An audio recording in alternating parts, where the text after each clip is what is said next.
Well, a powerful winter storm is just hours away from our area. Meteorologist Clay Smith joins us now for a look at who could see the worst of the ice accumulation this weekend and when those conditions are expected to hit. Hey, Clay.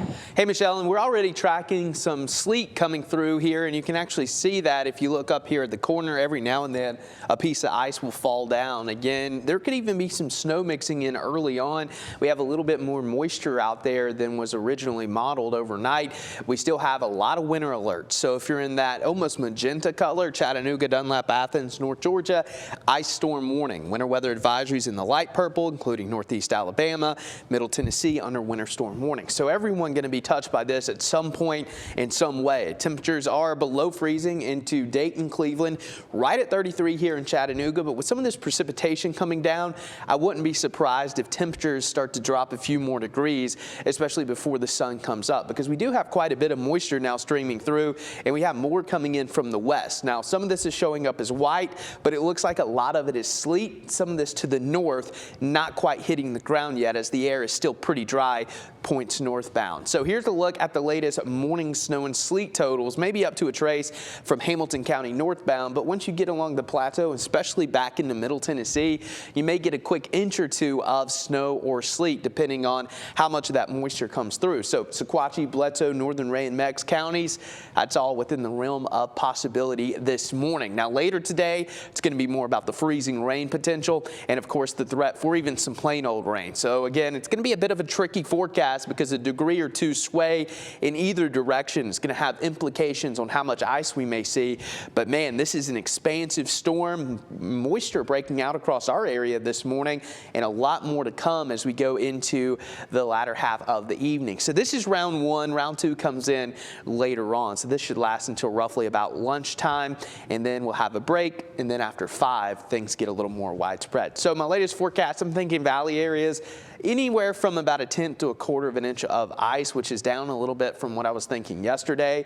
Plateau areas, Walden Ridge, North Georgia mountains, still upwards of 1/2 of an inch. Same for some of the mountains down into North Georgia. So it's going to be very contingent on exactly how cold it gets. So here's a look at our in-house model. Again, that first wave of moisture, sleet and snow this morning.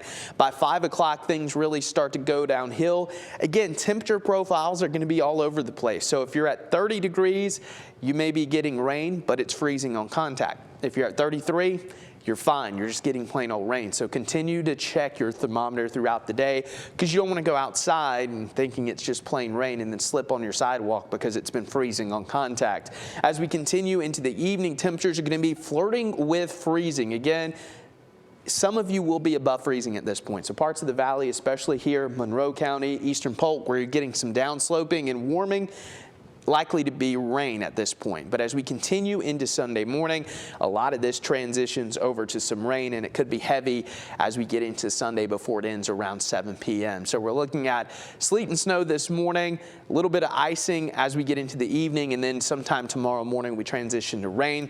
Here's a look at the colder scenario coming in from our in-house model regarding ice totals picking up upwards of maybe 1/2 of an inch. This would be worst case because we would see widespread power outages, but some of the guidance is also picking up on some warmer temperatures. So again, we're kind of a battle of warm versus cold here. This is what we want. If it's a little bit warmer, icing would be confined really to the higher elevations along the plateau and maybe some of the mountains down into North Georgia. But again, we're just going to have to really see and check those temperatures constantly as we get into the second round of moisture later on. But we will have rain Sunday night down to 18, and then of course we're looking at just bitterly cold air all week next week. I'm telling you, Michelle, this is probably the coldest week we've had in quite some time, because you think we're going to warm up a little bit by Wednesday. We're turning a corner.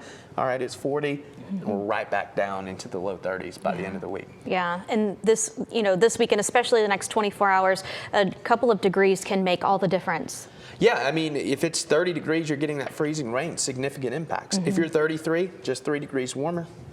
Yeah. I mean, it's just cold rain. So we have to just plan for the worst, hope for the best. Absolutely. All right. Thank you, Clay.